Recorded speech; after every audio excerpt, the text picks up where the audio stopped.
Hello everyone. आज की video में डिस्कस करेंगे पादप रोग विज्ञान यानी प्लांट पैथोलॉजी के कुछ टॉपिक्स के बारे में।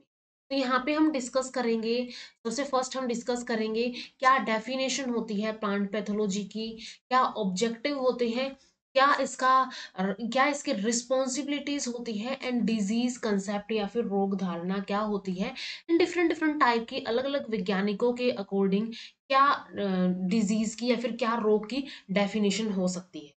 तो ये सब टॉपिक्स हम आज की वीडियो में डिस्कस करेंगे। तो सबसे फर्स्ट अगर हम बात करें, ये प्लांट पैथोलॉजी या फिर इसको फाइटोपैथोलॉजी बोला जाता है या फिर पादप रोग विज्ञान इसको बोला जाता है। ये जो शब्द है, इसकी उत्पत्ति ग्रीक भाषा के 3 शब्दों से हुई है।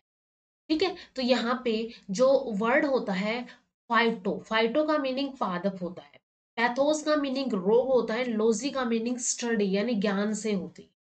इन 3 शब्दों से इसकी उत्पत्ति हुई है जिनका अर्थ है पादप रोगों का अध्ययन। तो सिंपली पादप रोग विज्ञान का मतलब होता है, इसका अर्थ होता है पादप रोगों का अध्ययन या फिर स्टडी ऑफ प्लांट डिजीज। अतः पादप रोग विज्ञान कृषि विज्ञान, वनस्पति विज्ञान अथवा जैव विज्ञान की वह शाखा है जो पादप रोगों के कारणों, ठीक है, कोजेज क्या है पादप रोगों की, प्लांट डिजीज के क्या कोज है, क्या इनकी हेतु की यानी इटियोलॉजी है एंड उनकी रोकथाम, उनका प्रिवेंशन क्या हो सकता है, इन सब की स्टडी से ही संबंधित। तो प्लांट पैथोलॉजी कृषि विज्ञान या फिर वनस्पति विज्ञान और जैव विज्ञान की वह ब्रांच है, वह शाखा है जिसके अंदर पादप रोगों के कोजेज, इटियोलॉजी एंड उनके रोकथाम यानी प्रिवेंशन के बारे में स्टडी की जाती है। इसके बाद नेक्स्ट अगर हम देखें कि क्या ऑब्जेक्टिव है प्लांट पैथोलॉजी का, तो ऑब्जेक्टिव की अगर हम बात करें, सबसे फर्स्ट तो पादप रोगों के जीवित, अजीवित या पर्यावरण कारकों का अध्ययन करना। अब ऐसा नहीं है कि पादप रोग जो है एक ही कारण से होता है, ये किसी जीवित कारण से भी हो सकता है, फिर कारक से हो सकता है, किसी अजीवित कारक से होता है, या फिर ये कोई पर्यावरण संबंधी एनवायरमेंटल फैक्टर्स हो सकते हैं, उनसे भी हो सकता है। तो इन सब की स्टडी करना, इनका अध्ययन करना भी प्लांट पैथोलॉजी का ही ऑब्जेक्टिव होता है। जो भी रोगजनक होता है जिसको पैथोजन बोला जाता है, ठीक है, एक पैथोजन होता है और एक होस्ट होता है। पैथोजन क्या होता है, रोग फैलाता है, और ये होस्ट के अंदर, होस्ट क्या होता है, होस्ट जैसे कि प्लांट हो गया फिर एनिमल हो गया। अब यहाँ पे प्लांट पैथोलॉजी की बात करें तो होस्ट क्या हो जाएगा, यहाँ पे एक प्लांट, एक पौधा हो जाएगा, और पैथोजन यहाँ पे कुछ भी हो सकता है। तो ये पैथोजन क्या करेगा, इस होस्ट के अंदर डिजीज कोज करेगा। तो रोगजनक जो होगा, रोगजनकों द्वारा रोग विकास की अभिक्रिया। अब ऐसा नहीं है कि ये पैथोजन होस्ट के पास आया, फिर प्लांट के पास आया, पौधे के पास आया और इसके अंदर डिजीज कोज हो गई। उसका एक मैकेनिज्म होता है, उसकी एक अभिक्रिया होती है। तो उस अभिक्रिया, उस रोग विकास की अभिक्रिया, जैसे कि पहले वो आया, फिर उसने एंट्री की, उस पैथोजन ने होस्ट के अंदर एंट्री करने के बाद उसने अपनी संख्या बढ़ाई वहां पे या फिर स्टिब्लिशमेंट किया। उसके बाद उसने वहां पे पूरा और सब पार्ट्स के अंदर स्प्रेड कर दिया डिजीज को। तो वो सब जो रोग विकास की जो मैकेनिज्म है उसकी स्टडी करना भी प्लांट पैथोलॉजी का ही ऑब्जेक्टिव होता है। पौधों एवं रोगजनकों के मध्य में हुई पारस्परिक क्रियाओं का अध्ययन करना। अब जो भी पौधा है एंड जो भी रोगजनक है, यानी जो भी होस्ट है और जो भी पैथोजन है, इनके बीच में जो भी पारस्परिक क्रियाएं होती हैं उनका अध्ययन करना भी एक ऑब्जेक्टिव होता है प्लांट पैथोलॉजी। रोगों की नियंत्रण विधि, ठीक है, इनकी जो प्रिवेंशन विधियां होती है उनको विकसित करना और पौधों में उनके द्वारा होने वाली हानि को कम करना। ठीक है, सबसे पहले तो क्या किया जाएगा कि जो भी डिजीज है उसको उसको करने की जो भी विधियां होंगी उनका विकास किया जाएगा। अब अगर डिजीज हो भी गई है तो वो प्लांट के अंदर, पौधों के अंदर कम हानि पहुंचाए, तो उनके लिए भी जो विधियां होती है उनको विकसित करना, ये भी एक ऑब्जेक्टिव होता है प्लांट पैथोलॉजी का। पादप रोगों का अध्ययन करने वाला व्यक्ति पादप रोग विज्ञानी यानी कि प्लांट पैथोलॉजिस्ट कहलाता है। तो जो भी प्लांट पैथोलॉजी या फिर प्लांट डिजीज के बारे में स्टडी करते हैं, उन साइंटिस्ट को प्लांट पैथोलॉजिस्ट बोला जाता है। तो ये ऑब्जेक्टिव्स होते हैं प्लांट पैथोलॉजी के। रिस्पॉन्सिबिलिटीज क्या क्या होती है प्लांट पैथोलॉजी? तो निम्न इसकी रिस्पॉन्सिबिलिटी या फिर जिम्मेदारियां हैं। सबसे फर्स्ट, नई नई पादप रोग समस्याओं का मूल्यांकन करके उनका समाधान करना। जो भी नई नई पादप रोग समस्याएं हैं, ठीक है, उनका इवेल्युएशन किया जाएगा कि ये समस्या है इनके अंदर, और फिर उनका जो भी समाधान है, जो भी प्रॉब्लम है, उसका जो भी सॉल्यूशन है, उसका समाधान किया जाएगा। तो ये रिस्पॉन्सिबिलिटी होती है प्लांट पैथोलॉजी। जो भी अनुसंधान करता होते हैं या फिर प्रसार विशेषज्ञ होते हैं जो कि इस फील्ड में काम करते हैं, उनको प्रशिक्षित करना, ठीक है, उनको सिखाना कि ये डिजीज हो सकती है और इसका ये रोकथाम हो सकती है। पादप रोगों के नियंत्रण की व्यवहारिक विधियों को ज्ञात करना, और पादप रोगों की जो भी नियंत्रण की व्यवहारिक विधियां होती है कि क्या उसके बिहेवियर में कैसे वो प्लांट जो अपना चेंज कर लेता है, जैसे उसके अंदर कोई रोग होता है। अब ऐसे ये भी क्या करना है, इनको भी ज्ञात करना, ऐसी व्यवहारिक विधियों को भी ज्ञात करना जिनसे जो किसान होंगे अपने खेतों में सुगमता से उनको प्रयोग कर सकते हैं और डिजीज से अपने पौधों को बचा सकते हैं। लास्ट आता है डिजीज कंसेप्ट या फिर रोग धारणा क्या होती है। पौधों में रोगों की समस्या अधिक जटिल होती है, ठीक है, वो कॉम्प्लेक्स होती है क्योंकि पौधों का प्रकोप व प्रसार पौधे के अंदर होता है। जो भी इसका रोग होगा वो, या फिर जो भी इसका प्रसार होगा, स्प्रेड होगा, वो पौधे के अंदर होगा। और जो भी क्षतिग्रस्त भाग होगा पुनः स्वस्थ नहीं हो सकता। जो भी डिजीज्ड पार्ट होगा प्लांट का वो पुनः स्वस्थ नहीं होगा। और रोगों के लक्षण प्रकट होने से पूर्व पौधों के शरीर में रोग कारक तत्व भली भांति स्थापित हो चुके होते हैं, यानी कि वो कंप्लीटली स्टेब्लिश्ड या फिर कोलोनाइज्ड हो चुके होते हैं, तब जाके वो लक्षण प्रकट करते हैं। ठीक है, ऐसा नहीं कि एंटर किया और उसने एक लक्षण प्रकट कर दिया। इसके अंदर टाइम लगता है जब तक कि जो भी इन्फेक्शन है, जो भी पैथोजन है, वो खुद को स्टेब्लिश नहीं कर लेता है। तो उस टाइम तक उसके लक्षण जो है उससे पूर्व प्रकट नहीं होते। अब रोगों के जो कारण है या फिर कारक है वो अलग अलग टाइप के हो सकते हैं, अलग अलग साधनों द्वारा ही फैल सकते हैं। वायु से हो सकते हैं, जल से हो सकते हैं, ठीक है, अलग अलग कारणों से ये फैल सकते हैं। अब रोग का अर्थ क्या होता है? पौधे की सामान्य स्वास्थ्य की विपरीत दशा को रोग कहा जाता है। एक हेल्दी प्लांट है, उसके अपोजिट जो भी उसकी दशा होगी उसको रोग कहा जाएगा, फिर उसको डिजीज कहा जाएगा। परंतु प्रत्येक रोग या अस्वस्थता का कोई कारक होता है जो पौधे की सामान्य जीवन प्रक्रिया में अवरोध उत्पन्न करता है। ठीक है, अब कोई जो भी रोग होता है उसका एक कारक होता है। ठीक है, कारक होता है, वो लिविंग भी हो सकता है, नॉन लिविंग भी हो सकता है, वो एनवायरमेंटल भी हो सकता है। अब ये कारक क्या करेगा, पौधे की जो भी सामान्य नॉर्मल लाइफ होगी, नॉर्मल जीवन होगा उसका, उस प्रक्रिया में अवरोध उत्पन्न कर देगा।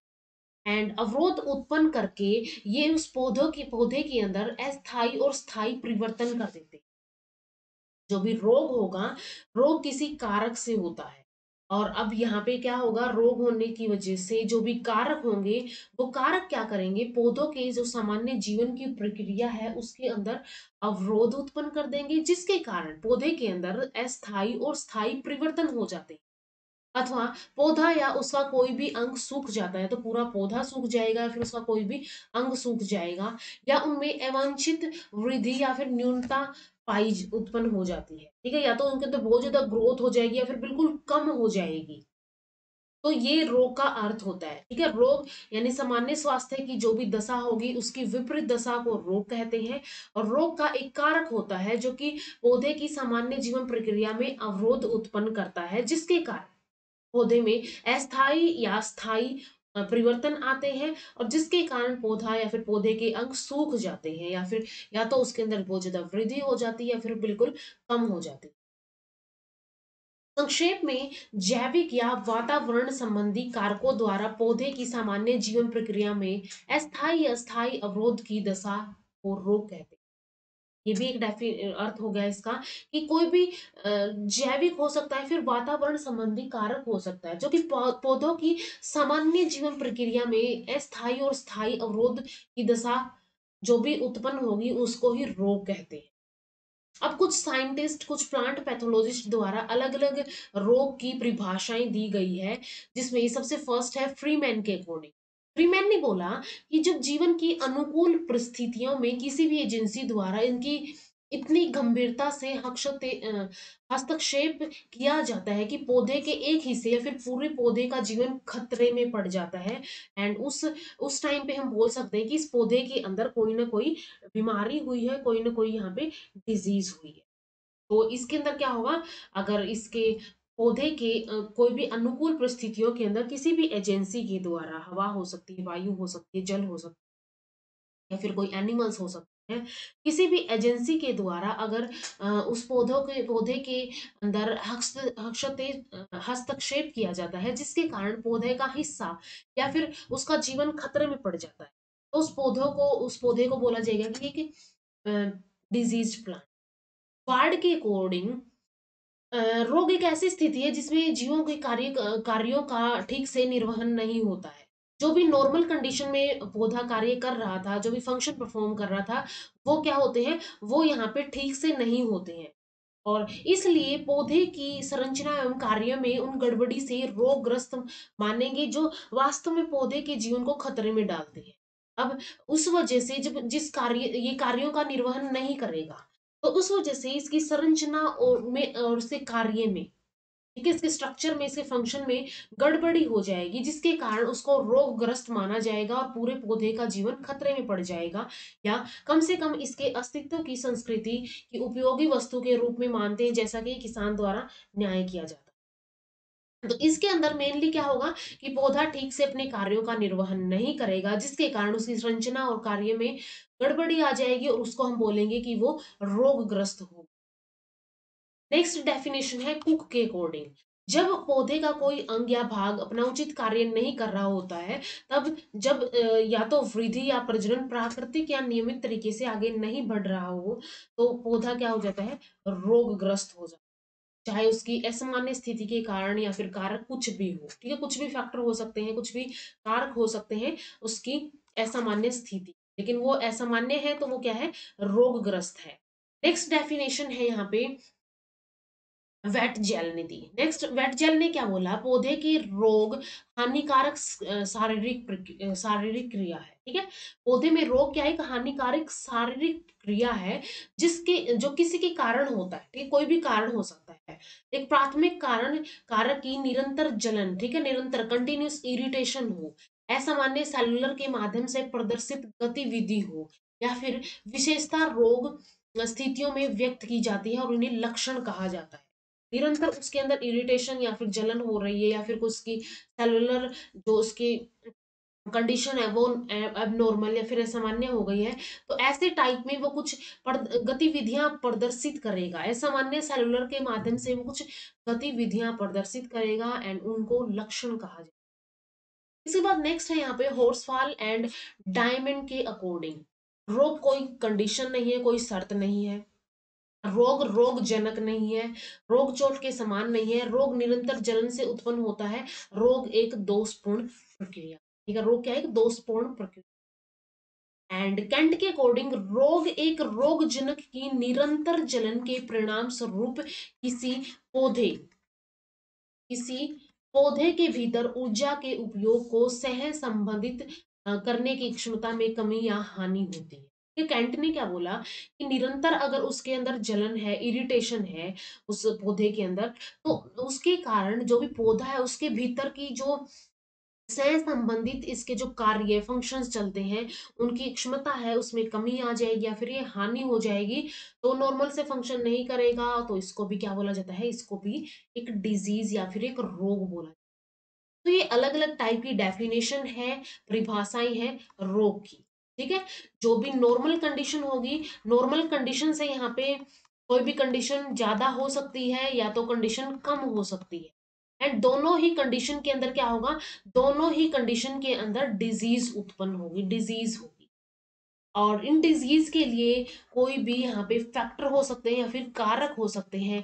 ये कारक यहाँ पे कोई भी लिविंग हो सकते हैं, नॉन लिविंग हो सकते हैं, या तो ये एनवायरमेंटल हो सकते हैं, ठीक है। तो ये होते हैं यहाँ पे रोग की परिभाषाएं अलग। तो यहाँ तक हमने डिस्कस कर लिए हैं कुछ टॉपिक्स के बारे में प्लांट पैथोलॉजी के। नेक्स्ट वीडियो में डिस्कस करेंगे क्लासिफिकेशन ऑफ प्लांट डिजीज के बारे में। तो मिलते हैं नेक्स्ट वीडियो के अंदर। वीडियो अगर हेल्पफुल लगी हो तो लाइक कीजिए, शेयर कीजिए अपने फ्रेंड्स के साथ, एंड चैनल को सब्सक्राइब कर लीजिए। Thank you so much.